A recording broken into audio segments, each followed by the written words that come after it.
নিটোর কর্তৃপক্ষের নিটোরের ফিজিওথেরাপির একটা ফান্ড আছে, যেখান থেকে চাইলে সেই ফান্ডে এখন 97 লক্ষ টাকা আছে, যেটা গতকালকে 98 লক্ষ টাকা ছিল।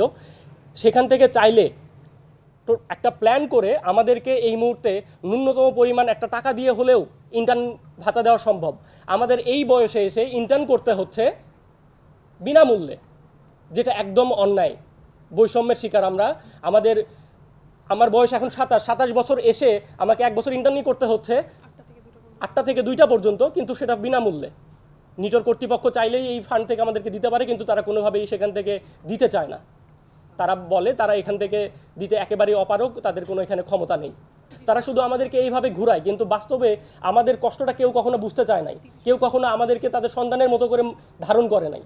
আমাদের এই কোর্সটা 4 বছরের একাডেমিক কোর্স শেষ হইতে লাগে 6 বছর, কিন্তু কর্তৃপক্ষ এটা নিয়ে কখনো ভাবে নাই।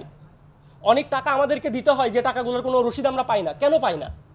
আমরা শুধুমাত্র এমন না যে সবাই আমাদের বলছে যে আমরা রিসেন্ট গিয়েছি আর কি আন্দোলনে, কিন্তু আমাদের কিন্তু এই আন্দোলনটা 30 বছর ধরে চলতেছে।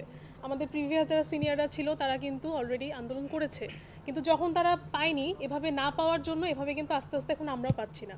এই জন্যই আমরা এখন আপনাদের সামনে বসেছি।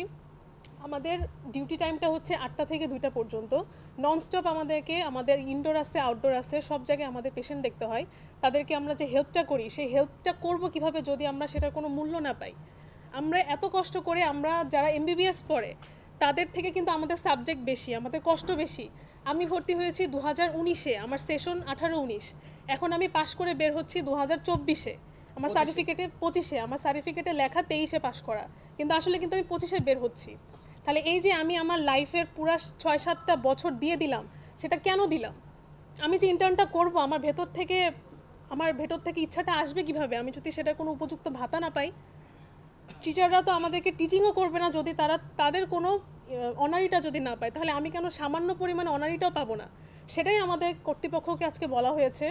কয়েকদিন আগে তারা গেস্ট টিচার নিয়োগ দিছে, নিয়োগ দেওয়ার পর ওইখানে তাদেরকে হচ্ছে পার ক্লাসের জন্য 500 টাকা দেবে। এরকম তারা অফিস আদেশের মাধ্যমে যদি দিতে পারে, তাহলে আমাদের কেন দিতে হবে না? সেই জন্য তো তাদের তো মন্ত্রণালয়ে অনুমতি নিতে হয় নাই। আর দ্বিতীয়ত আমাদের হচ্ছে এই যে ইন্টার্ন ভাতার যে পেপারটা আসছিল, এটা 3 মাস হয়ে আসছে, তারা এই পেপারটা লুকায় রাখছে। আমাদেরকে একবারের জন্যও জানে নাই যে এখানে আমাদের এরকম কোনো পেপার আসছে। তারা প্রত্যেকটা মুহূর্তে আমাদের সাথে তাল বাহানা করে। আর যখন আমরা যাই, ঠিক আছে আমরা তোমাদের সাথে আসি, তোমাদের সাথে একমত, যৌক্তিক স্বাস্থ্য শিক্ষা এবং স্বাস্থ্য সেবায় আমাদেরকে পাঠিয়ে দেয়, তখন তারা তাদের মতো বলে এই কোর্স তো আমাদের এখান থেকে চলে না, তোমরা নিটোর অথরিটির কাছে দাও। যখন আমরা নিটোর অথরিটির কাছে আসি, তখন তারা বলতেছে এটা আমাদের কাজ না, আমরা তোমাদের গার্ডিয়ান না। ভর্তি হলাম, এতজনের সাথে যুদ্ধ করে নিজেকে টিকিয়ে রেখে এখানে ভর্তি হয়ে আসার পর জানতে পারলাম এখানে রুম নেই। কোনো রকম একটা রুমে বসে জানতে পারলাম এখানে পার্মানেন্ট টিচার নাই। টিচারের পর বাদ দিয়ে জানলাম আমি যদি এখান থেকে পাশ করে বের হয়ে ইন্টার্ন করব, সেখানে ভাতা নেই। তাহলে আমি কাকে সেবা দিব? কেন সেবা দিব? আমি কোথায় যাব? তাহলে পড়াশোনা আমি করতেছি কেন? এখানে এত কষ্ট করে এতগুলো টাকা ভর্তি ফি দিয়ে, এই ফি দিয়ে, সেই ফি দিয়ে আমি কেন ভর্তি হলাম এখানে? আমাকে কেন তারা ভর্তি করালোই? তারা কেন এত প্রতিশ্রুতি দিয়ে আমাকে ভর্তি করাইছে? ভর্তি করার সময় বললো তোমার এই সাবজেক্ট থেকে পড়লে কোনো সমস্যা হবে না, তুমি সব কিছু মেডিকেল সেক্টরের মধ্যে পাবা। কোথায় পেলাম? কিছুই তো পেলাম না। আমি তো তাহলে একটা শূন্য খাতায় চলে আসলাম। এখন প্রশ্ন হচ্ছে যে এই নতুন করে দিতে হইলে এটি তো ওরকম অনুমোদনের প্রশ্ন আসবে বা সরকারি একটা সিদ্ধান্তের বিষয় যে ফিজিওথেরাপিকে দিবে কি দিবে না।